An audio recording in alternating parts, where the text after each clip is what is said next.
Welcome to English Learning Station. Today, let us learn about verbals.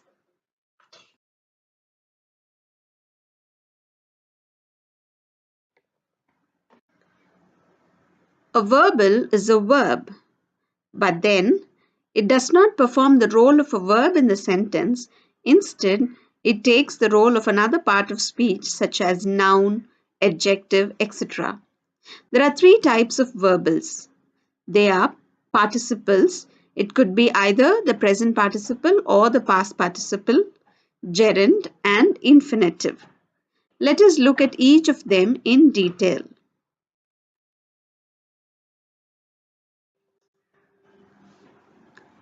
What is a participle? A participle is a verb that functions as an adjective in the sentence. Let us understand it better by looking at the following examples. The first sentence, the crying woman left the movie theater. In this sentence, we have two verbs. Crying is one verb, the other one is left. Of these two, the verb left is doing exactly the role of a verb. It is the past form of the verb leave and it indicates the action performed by the noun woman. Therefore, it is very clear that left is the verb in the sentence. Now coming to the other verb crying. Verb plus ing, cry plus ing. Here, it is the present participle form of the verb. Also, it is not doing the role of a verb. Instead, it gives more information about the noun woman, which is the function of an adjective. An adjective is a word or a phrase in a sentence that talks more about the noun. Therefore, the word crying, the participle crying, is not doing the role of a verb, but then it functions as an adjective. Therefore, it is a verbal. Moving on to the next sentence, the frustrated child ran away from home. Here, ran away is the verb in the sentence. But looking at the past participle form of the verb frustrate, frustrated. Here, frustrated is not performing the role of a verb. Instead, it is functioning as an adjective, giving more information about the noun child. Therefore, it is a verbal. Moving on to the third sentence, it has got two participles. One is the present participle, the other one is the past participle. Let us read the sentence. A raging fire destroyed the uninsured building. Here, the verb in the sentence is destroyed. But looking at the other two words, raging, the present participle form of the verb rage, and uninsured, the past participle form of the verb uninsure, both these words, raging and uninsured, are giving more information about the nouns fire and building respectively. Therefore, raging and uninsured are functioning as adjectives in the sentence, and therefore all these participles which function as adjectives are called verbals. Participle is nothing but one form of verbal. Crying woman, crying is a verbal in a sentence. Frustrated child, frustrated is the verbal in the sentence. Raging fire, raging is the verbal in the sentence. Uninsured building, again uninsured is the verbal in the sentence. Now let's move on to the next type of verbal, which is gerund. What is a gerund? A gerund is nothing but a verb that functions as a noun. So now let's understand what are the functions of a noun. A noun could be the subject of a sentence, an object of a sentence. Object in the sense it could be a direct object, indirect object, or the object of a preposition. Also, it could be an appositive in the sentence. So these are the different functions of a noun in a sentence. When a verb does all these functions in a sentence, then it is called a gerund. To understand gerunds better, let us look at the following examples. In the first sentence, talking loudly always attracts attention. The subject of the sentence is talking loudly.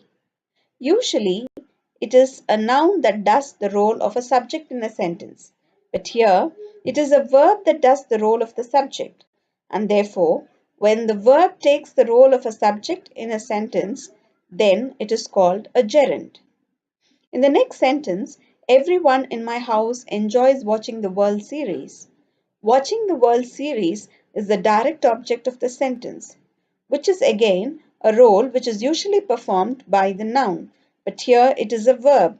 Therefore, watching is called a gerund in the sentence. In the third sentence, he gave voting for class president a careful thought. Here, voting for class president is the indirect object of the sentence, which is again a role that is usually performed by a noun, but here voting is a verb. Therefore, whenever a verb does the role of a noun, namely the subject of the sentence, direct object of the sentence, and indirect object of the sentence, then it is called a gerund.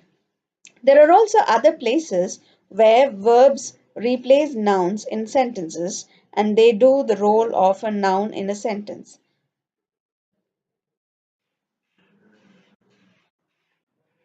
In the sentence, she worked 8 hours without taking a break. Here, taking a break is nothing but the object of the preposition without, which is usually a role performed by a noun, but in this sentence, taking is a verb. When a verb does the role of a noun, namely the object of the preposition, then again it's called a gerund. In the next sentence, Dad's hobby, carving wooden soldiers, has taught him much about history. Here, carving wooden soldiers is a positive, which is nothing but a phrase or a word that is placed beside a noun and it is complementing or referring to the noun that is placed before it. Here, carving is nothing but an appositive, which is rather a verb plus ing. Appositive is usually a role performed by a noun. Here in the sentence, we have a verb performing the role of a noun, which is appositive. Therefore, it is a gerund.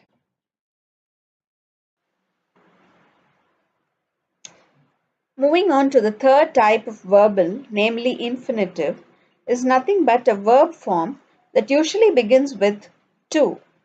It is used either as a noun or an adjective or an adverb in a sentence. But care must be taken so that one do not confuse an infinitive with a prepositional phrase. An infinitive is nothing but to plus a verb. A prepositional phrase is nothing but to plus a noun. Here are a few examples for infinitives. To exercise regularly is very important. Here, to exercise regularly is the subject of the sentence, which is a to infinitive. In the next sentence, I hope to visit soon. To visit is nothing but the direct object of the sentence. Therefore, to visit and to exercise are nothing but two infinitives, which is one type of verbals. With this, we come to the end of our lesson on verbals. If you have any doubts, please do post it to me. Thank you.